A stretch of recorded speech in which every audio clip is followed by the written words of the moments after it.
Hello. The ethical dilemma today is that a student walks into my office and states that they were sexually assaulted over the weekend at a party, and what do I do? The issues at hand here are that the sexual assault is definitely a crime. It happened outside of school, and sometimes Title IX does not require that the school investigate. But if the issue ends up creating a hostile environment, then we need to step in. What supports do we offer? Who do we tell? So a big part of this ethical dilemma is that I have to balance the confidentiality of the student who's in my office, potentially the student who might have perpetrated the assault, with the ethical and legal responsibilities that I have to uphold everything that I'm supposed to do as a school counselor. The student's well-being is my highest priority, but there are a lot of different issues to consider in this situation. Some of the cultural, religious, worldview factors and power dynamics at play are different cultures have different beliefs about morality and purity, and this could really affect how the student chooses to proceed and how I will communicate with the student as I do the things that I have to do as far as legalities and ethics. There are some families, some cultures that feel that forgiveness and privacy is more important than justice. The person in my office may be really fearing repercussions by their peers or the larger community in general. They might fear that their whole family is going to be the target of some of these repercussions. Some students don't trust authority as it is. Potentially, if they've had trouble in the past, then they're not going to be very trustworthy of the process moving forward. If the student was doing something like drinking or doing drugs at the party, they may fear the punishment that's going to come their way from moving forward in this situation. Some ethical standards that I found that apply to this are A.2.F, keep information confidential unless legal requirements demand confidential information be revealed, or a breach is required to prevent serious and foreseeable harm to the student or others. This can be different for all of the minors, but sexual assault is a pretty big crime that we're going to have to deal with, so it's going to require that confidentiality be broken. A.2.H, collaborate with and involve students to the extent possible and use the most appropriate and least intrusive method to breach confidentiality if such action is warranted. Developmental ages and stages are considered in this ethical code, so all of that will be part of the decision-making process. A.9.E, report to administration and or appropriate authorities like law enforcement when a student discloses a perpetrated or a perceived threat to another person's physical or mental well-being. Includes not limited to verbal abuse, physical abuse, sexual abuse, dating violence, bullying, and harassment. I have to follow whatever federal, state laws, and also the school district policy that applies to this situation. A.11.D, report all incidents of bullying, dating violence, and harassments to the administration, recognizing that these may fall under Title IX of the Education Amendments of 1972 or other federal and state laws. A.11.G, in developmentally appropriate ways and in the context of the incident, support victims, encourage growth, and provide tools for accountability and change in perpetrators, and promote healing in the school community while deferring to administration for all discipline issues or any other violation of federal and state laws or district and school policies. North Dakota law NDCC 12.1 20-07. Non-consensual sexual contact includes situations where the victim is impaired or underage. I'm a mandated reporter, so I have to report any and all abuse to CPS or law enforcement. This includes when the perpetrator is a minor or when the perpetrator is an adult. It doesn't matter. This abuse has to be reported. Title IX requires a report if there's a hostile school environment, even if it happened off of school grounds. We'll have to watch for that. Also, informed consent is a huge ethical responsibility in this situation. Consultation. First, I always consult everything with my supervisor or a trusted school counselor who has more experience than I do. How should I proceed? What is the appropriate action? Are there any school policies or procedures that I might not be aware of that I need to follow? Have you been through this before? Also, just in this case, my supervisor would be a huge support for me, as this is going to be a stressful situation for the school counselor as well. I would consult with my administrator. In my situation, my administrator takes everything to the Title IX coordinator, so that's how that would work for me. If I would need to file a report with the Title IX coordinator, I would do that as well. I would want to know if there are any additional steps I need to take or what is required to make sure that this is handled legally. My consultation has to be with CPS, law enforcement. I have to call this in. In North Dakota, they usually contact law enforcement, so that would be taken care of. I could potentially consult with the school resource officer if I feel that that would be helpful in my particular school. Next, to consider the student's chronological and developmental levels.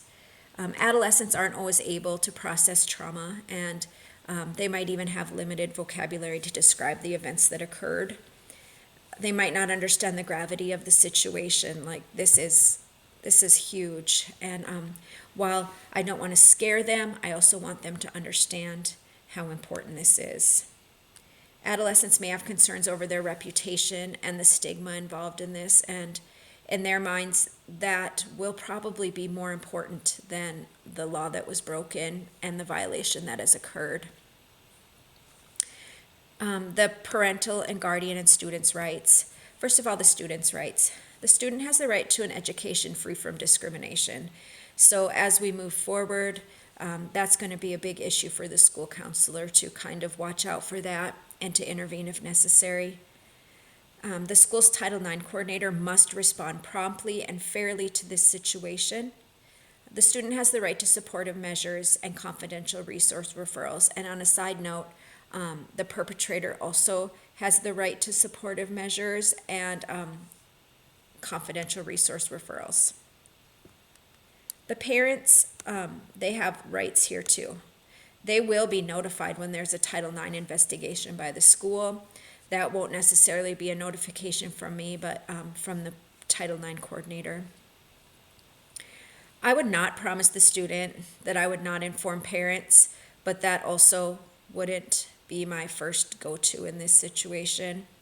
I would strongly encourage the student to tell their parents in most situations, and it seems it would be best practice to inform them, but there are many details and that need to be considered and determined. Again, I would consult with my supervisor, my administration, and CPS before contacting parents. The moral principles. Beneficence ensures the student is safe from harm. I would listen empathetically and validate their feelings, connect them with resources. And I mean, in this situation, beneficence requires that I report to the proper authorities. Autonomy. I will be clear about informed consent and the limits to confidentiality. I will respect the student's opinion on outside counseling and academic accommodations. Encourage them to advocate for themselves as much as possible. that might be hard right now in this situation, but also as far as autonomy goes, that's part of the reason I would really encourage the student to share this with their parents. I want them to tell them in their own way, not with my words. Non-maleficence, avoid any unnecessary disclosure. Also, using sensitive language is really important. We don't want to further traumatize the student or create more trauma. As I report, I don't want to overshare what's going on, just the facts of the situation, and let the investigators investigate. Provide accurate information to authorities is really important to not cause further harm. Justice. I will advocate for fair treatment, intervene to protect the rights if the student faces stigma or retaliation.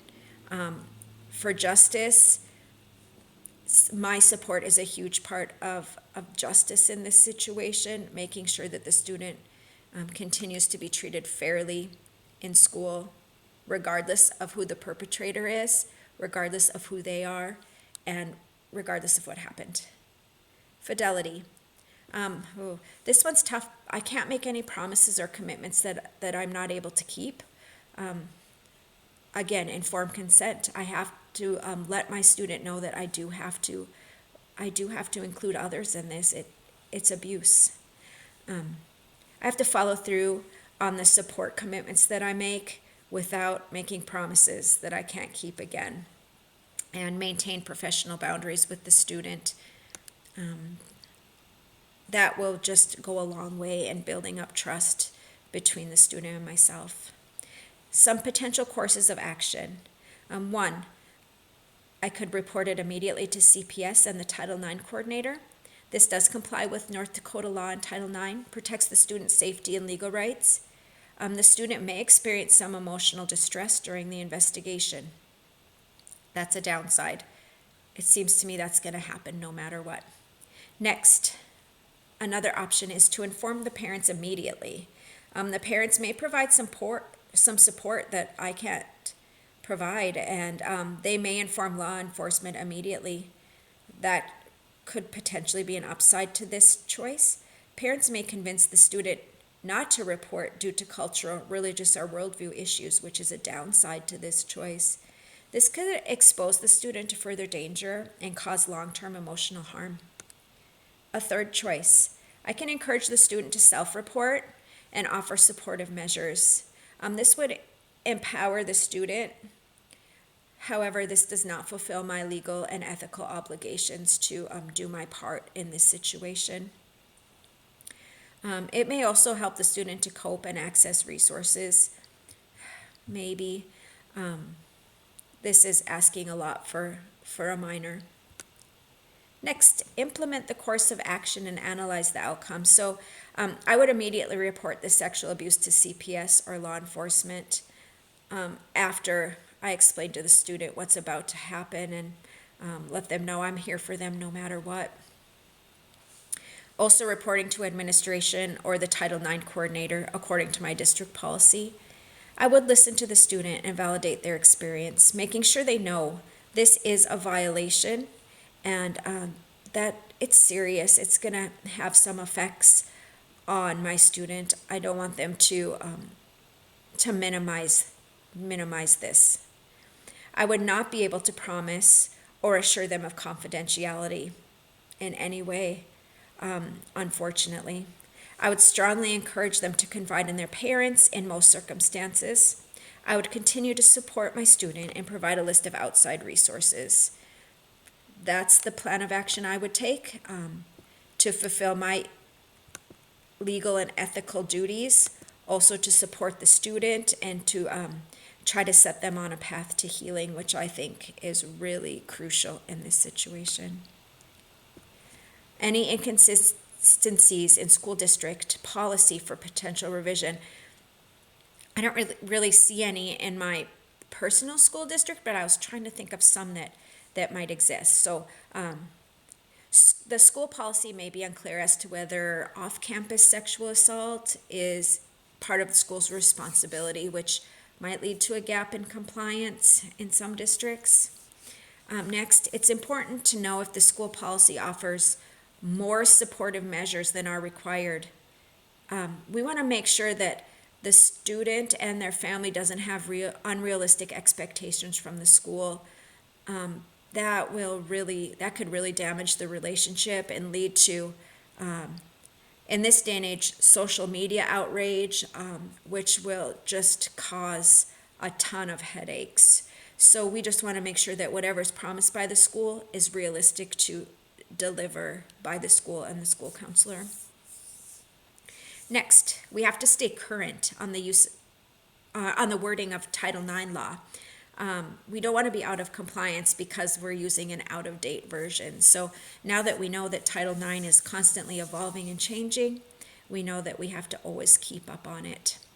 So this is how I would solve this ethical dilemma, walking through the steps, making sure that a student who reports a sexual assault is treated fairly, that I handle it with justice by reporting it, and that I support my student moving forward no matter what happens.